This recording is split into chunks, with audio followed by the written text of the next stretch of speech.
கடகராசி நேயர்களே, கடகராசி அப்படின்னு சொல்லும்போது புனர்பூச நட்சத்திரம் கடகராசி, அதே போல் ஆயில்ய நட்சத்திரம் கடகராசி, பூச நட்சத்திரம் கடகராசியில் பிறந்தவர்கள் நீங்கள். அதிபதி வந்து பார்த்தீங்கன்னா சந்திரன், நீர்நிலை அப்படின்னு சொல்கிறாங்க. அந்த கடகராசி அப்படின்றது, கடகம்ங்கிறது நண்டு. கடகராசிக்காக உங்களுடைய மனம் பலவீனம் அல்ல, ஆனால் மனதில் தேங்கும் கவலை தான் உங்கள் முன்னேற்றத்தை தடுத்து நிறுத்தும். மனசில் நிறைய கவலைகள் தேங்கி இருக்கு, அப்படியே மெல்றதா துப்புறதான்னு தெரியல, அந்த அளவுக்கு இருக்கு மனசில். எவ்வளோ கஷ்டங்கள், எவ்வளோ நஷ்டங்கள், எவ்வளோ விஷயங்கள் எல்லாம் கடகராசிக்காரர்கள் இன்றும் கடந்து வந்துட்டு தான் இருக்காங்க. ஆனால் என்ன, ஒரு வைராக்கியம் பிடித்தவர்கள். அந்த மாதிரி கடகராசி அப்படின்னு சொல்லும்போது இப்படிலாம் இருக்கணும் அப்படிங்கிறது ஒரு கணக்கு இருக்கு. அந்த இடத்துக்கு போயிட்டு வாங்க, கண்டிப்பாக உங்களுக்கு அடுத்தடுத்து நிறையா நன்மைகள், நிறைய நல்ல விஷயங்கள் நடக்கும். அதாவது கடகராசிக்கு வந்து உண்மையான சில விஷயங்கள் நான் சொல்றேன், இதெல்லாம் வாழ்க்கையில் இருந்தால் இதெல்லாம் நீங்கள் தவிர்த்துருங்க.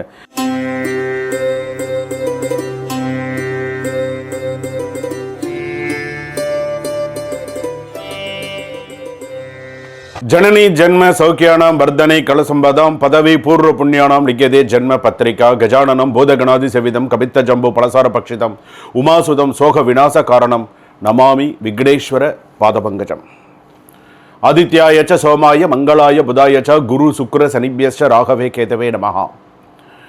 நவகோள்களின் துணை கொண்டு மாதா பிதா குரு ஆசீர்வாதத்துடன் உலகெங்கும் வாழக்கூடிய நேயர்கள் அனைவருக்கும் வணக்கம். நான் மக்கள் ஜோதிடர் டாக்டர் வி ராஜ்குமார் சிவாச்சாரியார் பேசுகிறேன். எல்லாரும் எப்படி இருக்கீங்க? உங்களை அனைவரையும் காண்பதில் மிக்க மகிழ்ச்சி. எனது பூரண ஆசீர்வாதம் ஒவ்வொரு குடும்பத்திற்கும் உண்டு. இன்றைய தினம் நாம் பார்க்கக்கூடியது வாழ்வில் வெற்றி பெற. நம்ம வாழ்க்கையில் நம்ம வெற்றி பெறணும். நம்ம வாழ்க்கையில் தோல்விகளே நமக்கு வந்து பார்த்தீங்கன்னா சொல்லுவாங்க இல்லையா, தோல்வி வெற்றிக்கு முதல் படிக்கட்டு அப்படின்னு சொல்கிறா இல்லையா, அந்த மாதிரி நம்மளுடைய தடைகள் உடைந்து வெற்றி காண வேண்டும். அந்த வெற்றிக்கு அடிப்படை என்ன அப்படிங்கிறத நம்ம 12 ராசிக்கும் நம்ம பார்க்க போகிறோம். நான் இப்போ ஒரு ராசிக்கும் ஒரு விஷயம் இருக்குது. வாழ்வில் வெற்றி பெற 12 ராசிக்கு நம்ம தெய்வ வழிபாடு அப்படிங்கிறது நம்ம யூஸ்வலாக நம்ம பண்ணுறது. அந்த தெய்வ வழிபாடுக்கு அடுத்ததாக விரதம் அப்படின்னு சொல்லக்கூடியது. இந்த விரதம் வந்து ரொம்ப மிக மிக முக்கியமானது. சில பேர் சொல்லுவாங்க விரதம் இருக்கிறதெல்லாம் வந்து நான் இப்படி இருக்க விரதம் இருக்கேன், நான் அப்படி விரதம் இருக்கேன்லாம் சொல்கிறாங்க. ஆனால் அந்த விரதம் இருக்கிறதுலையே நிறைய விஷயங்கள் இருக்குது. இப்போது நீ ஒரு விரதம் இருக்க அப்படின்னு வச்சுக்கோங்களேன், முருகப்பெருமானுக்கு நீ விரதம் இருக்க, அல்லது ஒரு அம்பாளுக்கு விரதம் இருக்குது, சிவபெருமானுக்கு விரதம் இருக்குது, சிவராத்திரிக்கு விரதம் இருக்குது, ஏதோ ஒரு விஷயம் விரதம் அப்படின்ற ஒரு வார்த்தை அப்படின்னு வந்துடுத்து அப்படின்னு சொன்னாலே, நீ விரதமாக இருக்கும்போது கோவப்படுற, விரதமாக இருக்கும்போது கெட்ட வார்த்தைகள் பேசுகிற, விரதமாக இருக்கும் பொழுது ஏதோ சில விஷயங்கள், அதுக்கு இது இல்லை. நீ கோவப்பட, விரதம்ங்கிறது சாத்வீகமாக இருக்கிறதுக்கு பேர் தான் விரதம். சாத்வீகமாக இருக்கணும், கோவப்படக்கூடாது, நம்ம இப்படி தான் இருக்கணும்னு ஒரு கணக்கு இருக்குது. அதாவது இந்த விரதம் நம்ம சொல்கிறோம்ல, கோபத்தை அடக்குவதும் ஒரு விதமான விரதம். எது? கோபத்தை அடக்குவதும் ஒரு விதமான விரதம் அப்படின்னு சொல்லுவாங்க. பொய் பேசாமல் இருப்பது ஒரு விரதம், தெரியுமா? பொய் பேசாமல் இருக்கு, இன்னைக்கு நாளில் நீ பொய் பேசலன்னா அதுவே உனக்கு ஒரு பெரிய விரதம் இருந்ததுக்கு சமம், தெரியுமா? அதே போல் பிறரை காயப்படுத்தாமல் இருப்பதும் ஒரு விதமான விரதம். எப்படி? அடுத்தவர் மனதை நோகடிக்காமல் இருக்க பற்றி அதுவும் ஒரு விதமான விரதம் தான். அதே போல் பெற்றோரை மதிப்பது ஒரு விரதம். இன்றைக்கி யார் அம்மா அப்பாவை மதிக்கிறா சொல்லுங்கள் பார்க்கலாம். பெற்றோரை மதிப்பது ஒரு விரதம். காலையில் ஸ்கூல் போகிற குழந்தைகள் கூட அம்மா அப்பா காலை தொட்டு கும்பிட்டுட்டு போகணும். வீட்டில் தாத்தா பாட்டி பெரியவங்க இருக்காங்களா, பாதத்தை தொட்டு கும்பிட்டுட்டு போகணும். பாட்டி நான் படிக்க போகிறேன், தாத்தா நான் இப்போ ஸ்கூலுக்கு போகிறேன், நான் காலேஜுக்கு போகிறேன். இதனால் ஒன்றும் கௌரவம் கிரீடம் இறங்கிடாது. இதனால் கௌரவம் கிரீடம்லாம் இறங்கிடாது. நீ எந்த அளவுக்கு நீ பெரியவங்களை மதிக்கிறியோ அந்த அளவுக்கு உனக்கு நிறைய நல்ல விஷயங்கள் இருக்கும். உழைப்பில் நேர்மையாக இருப்பது ஒரு விரதம், தெரியுமா? நீ செய்கிற வேலையில் நேர்மையாக இருக்கிறது ஒரு விதமான விரதம் அப்படின்னு சொல்லுவாள். அதே போல் தேவையில்லாத செலவை கட்டுப்படுத்துவது விரதம். கண்டா பின்னான்னு காசு செலவு பண்ணுறது, நீ அதெல்லாம் நீ கட்டுப்படுத்தினா அது ஒரு விரதம், தெரியுமா? இது எல்லாமே இருக்குது. இதெல்லாம் சும்மா நான் சொல்லலை. இதெல்லாம் நீ கரெக்டாக நீ ஃபாலோ பண்ணுறியான்னு நீ முதல்ல பார்த்துக்கோ. அடுத்ததாக வாரத்திற்கு ஒரு நாள் இறைநிலையில் இருப்பது விரதம். டெய்லி வேலைக்கு போகிறோம், டெய்லி 1008 பிரச்சனைகள், டெய்லி ஒரு நாளாவது இறைநிலையில் மெடிடேஷன் பண்ணுறோம். ஒரு நாளாவது ஒரு 15 நிமிடமாவது ஒரு மௌன விரதம் இருப்பது. மௌன விரதம்ங்கிறது நீ 8 மணிக்கு மேலே மௌன விரதம் இருக்க முடியுமா? யாராவது எதாவது கேட்பாங்க, பதில் சொல்லி தான் ஆகணும், பேசி தான் ஆகணும். காலையில் நீ இருக்கலாமே, ஒரு 5:30 மணிலேருந்து 6 மணி வரைக்கும் காலையில் சீக்கிரமாக எழுந்திருந்து அந்த மாதிரி ஒரு மௌன விரதம் அப்படிங்கிறது இருக்கலாம். ஸோ இதெல்லாம் ஒரு விரதத்திற்கான ஒரு இது. பசித்தவருக்கு உணவு கொடுப்பதும் ஒரு விதமான தர்மம் அப்படின்னு சொல்கிறது.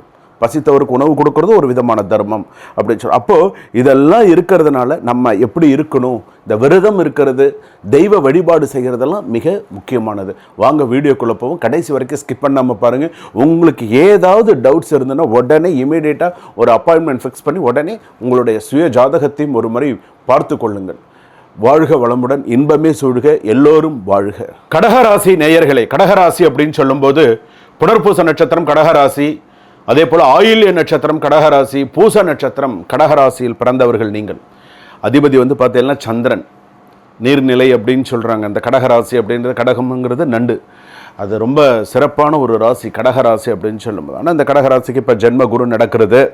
கடகராசிக்காக உங்களுடைய மனம் பலவீனம் அல்ல, ஆனால் மனதில் தேங்கும் கவலை தான் உங்கள் முன்னேற்றத்தை தடுத்து நிறுத்தும். மனசில் நிறைய கவலைகள் தேங்கி இருக்குது, அப்படியே மெல்றதா துப்புறதான்னு தெரியல, அந்த அளவுக்கு இருக்குது மனசில்.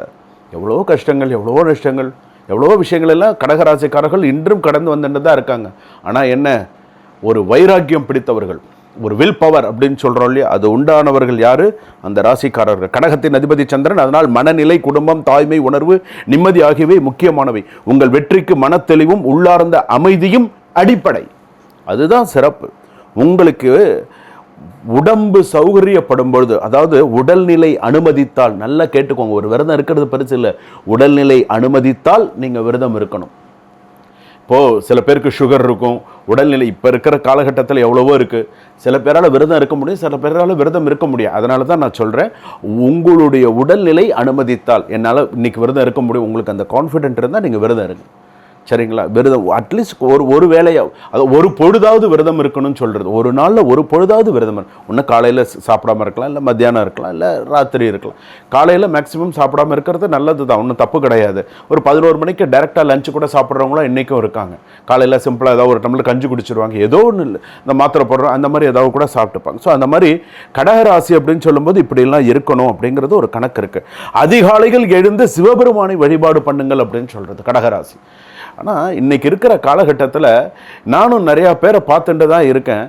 நான் சிவனை கும்பிட்றதுனால தான் நீங்கள் கஷ்டப்படுறீங்கன்னு என்ன சொல்லிட்டாங்க சாமி, அதனால் இனிமேல் நான் சிவனை யாரையா உங்களுக்கு இந்த மாதிரிலாம் சொல்கிறது? எந்த சாமியாவது சொல்கிறதா? எந்த சாமியாவது சொல்லுதா நீ இந்த ராசியில் பிறந்திருக்க, இனிமேல் நீ என் கோயிலுக்கு வராத, நீ என்னை சாமி கும்பிடாதன்னு எதையாவது ஒன்று களை போடணும், எதையாவது ஒன்று சொல்லணும். நீ திருப்பதிக்கு போகாத, நீ பழனிக்கு போகாத, நீ முருகனை பார்க்காத, என்னையா இது? பாவையா ஜனங்க, அவங்களுக்கெல்லாம் அவங்க படுற பாட்டுக்கு நமக்கு நல்ல விஷயங்கள், நமக்கு நல்ல குரு, நல்ல விஷயங்கள் நமக்கு கிடைக்குமான்னு எதிர்பார்த்துட்டு இருக்காங்க. ஏன் இந்த மாதிரிலாம் பண்ணுறீங்க? உண்மையிலே அதெல்லாம் அதுவும் சிவனை வழிபாடு பண்ணாதுன்னு சொல்கிறவங்களாம் அதெல்லாம் மகா பாவம். ஞாபகம் வச்சுக்கோ, உலகத்திலேயே ஆதி பரம்பொருள் யாருன்னு கேட்டால் பரமேஸ்வரன். அது ருத்ராட்சம் எப்படி அந்த கண்ணு தான், அந்த கண்ணு தான் ருத்ராட்சமே சுவாமிக்கு, அந்த மாதிரி. அதனால தான் நம்ம யாரும் விபூதி இட்டு இருக்கிறவங்களெல்லாம் நம்ம பார்த்து கேலி கிண்டல் பண்ணக்கூடாதுலாம் சொல்கிறாங்களே. அதனால தான் இமைப்பொழுதும் என் நெஞ்சில் நீங்காதான் தாழ்வாழ்க, சிவபெருமான் வழிபாடு அவ்வளோவெல்லாம் சிறப்பு. அதனால் நீங்கள் பண்ண வேண்டியது அதிகாலையில் இருந்து சிவபெருமானை வழிபாடு பண்ணுங்க. சிவலிங்கத்திற்கு தண்ணீர் அபிஷேகம் செய்யலாம், சுவாமிக்கு அபிஷேகம் பண்ணலாம், வில்வ இலை சமர்ப்பிக்கலாம். இதெல்லாம் நீங்கள் செஞ்சால் சிறப்பு. தாயை மதித்து ஆசீர்வாதம் பெறுவது சிறப்பு. அம்மாவா நீ மதித்து நீ ஆசீர்வாதம் வாங்கிக்கணும். இன்னொரு விஷயம் சொல்லவா, கடகராசிக்கு பார்த்தேன்னா ரொம்ப பிரீதியான தெய்வம் எது தெரியுமா? கடகம், சிம்மம், கன்னி, துலாம், விருச்சகம். பூர்வ புண்ணியம் முருகப்பெருமான் வழிபாடு தான் உனக்கு சிறப்பு. முருகப்பெருமான் வழிபாடு, அதுக்கு அடுத்ததாக பாலா திரிபுர சுந்தரி என்று சொல்லக்கூடிய வழிபாடு. திங்கக்கிழமையில் வியாழக்கிழமையில் நீ விரதம் இருந்தால் சிறப்பு, சிவபெருமானுக்கு பூஜை செய்தால் சிறப்பு. அதே போல் திருத்தணிக்கு போயிட்டு வா. காஞ்சி மடத்தில் இருக்கக்கூடிய, காஞ்சிபுரத்தில் இருக்கக்கூடிய அங்கே ஒரு பாலா திரிபுர சுந்தரி கோவில்னு இருக்குது, அந்த இடத்துக்கு போயிட்டு வாங்க. கண்டிப்பாக உங்களுக்கு அடுத்தடுத்து நிறையா நன்மைகள், நிறைய நல்ல விஷயங்கள் நடக்கும். அதாவது கடகராசிக்கு உண்மையான சில விஷயங்கள் நான் சொல்கிறேன். இதெல்லாம் வாழ்க்கையில் இருந்தால் இதெல்லாம் நீங்கள் தவிர்த்துருங்க. மனக்குழப்பத்தை தவிர்த்துருங்க, வேண்டாம். பழைய சம்பவங்களை கிளறுதல் வேண்டாம். அளவுக்கு மீறிய உணர்ச்சி வசப்படுதல் வேண்டாம். உறவுகளை சந்தேகித்தல் வேண்டாம். தனிமையில் எதிர்மறை சிந்தனைகளை வளர்த்தல் வேண்டாம். உங்கள் வாழ்க்கையில் அதிர்ஷ்டத்தை தடுக்கிற மிகப்பெரிய எதிரி வெளியே இல்லை, உங்கள் மனதுக்குள் தேங்கி இருக்கும் பழைய கவலைகள் தான். அதனால் கவலைகளை விட்டு ஒழியுங்கள். நான் சொன்ன மாதிரி வாழ்க்கையில் வெற்றி பெறணுமா, நான் சொல்லக்கூடிய சில விஷயங்களை, நான் சொல்லிக் கொடுத்த சில ஸ்லோகங்களையும் அதே போல் சொல்லுங்கள். சரிங்களா? நான் சொல்லிக் கொடுக்கக்கூடிய கடகராசிக்கு சொல்லிக் கொடுக்கக்கூடிய ஒரு ஸ்லோகம் என்ன அப்படின்னு கேட்டால், ஓம் ஸ்ரீம், நல்ல ஞாபகம் வச்சுக்கோங்க, ஓம் ஸ்ரீம் பாலா திரிபுர சுந்தரி, பாலா திரிபுர சுந்தரி நமோஸ்துதே கூட சொல்லுங்க. பாலா திரிபுர சுந்தரி நமோஸ்துதே இதை சொல்லுங்கள். அல்லது உங்களால் இது எனக்கு சொல்கிறதுக்கு ரொம்ப கஷ்டமாக இருக்குது, என் வாயில் வராது அப்படின்னு சொல்கிறியா, ஓம் நம சிவாய 108 தடவை சொல்லு. ஓம் நம சிவாய, ஓம் நம சிவாய, ஓம் நம சிவாய. யாரையும் பார்க்காத 108 தடவை சொல்லு. வாழ்க்கையில் சிறப்பாக வருவேன். இதுவரையில் நாம் பார்த்தது 12 ராசிகளுக்கான வெற்றிக்கான விரத முறைகள் மற்றும் தெய்வ வழிபாடு. இதுதான் நம்ம பார்த்தோம். அதற்கான ஸ்லோகம் நம்ம தெரிஞ்சுட்டோம். ஸோ இதை நீங்கள் ஒவ்வொருத்தரும் உங்களுடைய வாழ்க்கையில் நீங்கள் கடைபிடிக்க வேண்டும். உண்மையே சொல்கிறேன், நம்பிக்கையோடு நீங்கள் எது இருந்தாலும் செய்யுங்க. நம்ம யாருக்கு எப்போ எந்த சூழ்நிலையில் எப்படி என்ன மாறும் அப்படின்றது நமக்கு தெரியாது.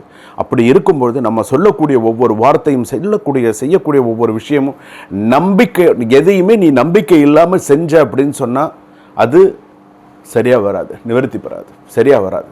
ஒரு விஷயத்தை முழு நம்பிக்கையோடு, இப்போது ஒருத்தர் சபரிமலைக்கு போகிறாங்கன்னா எப்படி போகிறாங்க, ஐயப்பனை மனமாற அந்த தெய்வத்தை எவ்வளோ அந்த நம்பிக்கையோடு அந்த சுவாமிக்கு போகிறாங்க. ஒரு விரதம், திருச்செந்தூராக இருக்கட்டும், ஒரு பழனியாக இருக்கட்டும், ஒரு விரதம் இருக்கிறது எப்படி இருந்து போகிறாங்க, எதனால் போகிறாங்க, அந்த நம்பிக்கை. இந்த மாதிரி விரதம் இருந்து இந்த மாதிரி சுவாமியை பார்த்துக்கு போனால் என் குடும்பம் நன்னா இருக்கும். அது எவ்வளவோ பிரச்சனைகள் இருக்குது, எவ்வளவோ ஒருத்தருக்கும் ஒரு குடும்பத்தில் பிரச்சனைகள் இருக்குது. அந்த பிரச்சனைகள் குறையிறது. அதற்கு வழிகாட்டி தான் யார், பிரம்மன். அந்த பிரம்மன் எழுதியதை அந்த பிரம்ம வித்தை கற்றவன் என்று சொல்லக்கூடியவர்கள் எங்களை. நான் உங்களுக்கு சரியான வழிகாட்டணும். இதை பண்ணுங்க, இப்படி பண்ணுங்க, இப்படி பண்ணுங்க அப்படின்னு. சரியா, உங்களுக்கு இதில் ஏதாவது டவுட்ஸ் இருந்தது அப்படின்னு சொன்னால் இமீடியட்டாக குருஜி கிட்ட பேசணும் அப்படின்னு சொல்லி ஒரு அப்பாயின்மெண்ட் ஃபிக்ஸ் பண்ணி என்கிட்ட பேசுங்க. உங்களுக்கான சந்தேகத்தை நிவர்த்தி பண்ணிக்கோங்க. கண்டிப்பாக நீங்கள் எனி டைம் நீங்கள் கால் பண்ணி நீங்கள் பேசலாம். உடனே ஒரு கால் புக் பண்ணி நீங்கள் பேசுங்க. சுபம். வாழ்க வளமுடன், இன்பமே சூழ்க, எல்லோரும் வாழ்க.